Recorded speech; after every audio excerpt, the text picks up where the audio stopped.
Don't play with it, don't be dishonest. Ay, still not understanding. So, ayun po, samahan niyo po ako sa aking journey kung paano po ako naging online seller.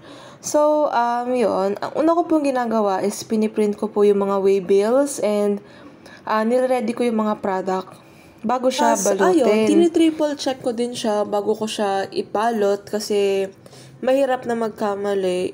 And yung mga pouches natin, binibigay lang siya ng rider, so free siya. So, nag-start ako ng TikTok shop around 2020, I think. 2020, 2021, mga ganyan. So, ito talaga yung naging libangan ko nung mga panahon na wala pa talaga akong work. Dalaga pa lang ako, ito na talaga yung sabi ko kay mama na gusto ko talaga siyang i-business. Kasi mas nag-e-enjoy ako sa ganito. So, yun. Pinag-aralan ko din naman kung paano mag-apply sa TikTok shop. And luckily, ayun, natutunan ko naman siya and nag-e-enjoy ako.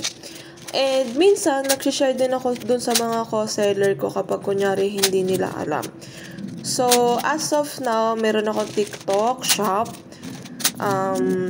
Sa Shopee. Ayun, tsaka sa FB. So, for shipment na tayo. So, yun lang. Hanggang sa susunod na video. Bye!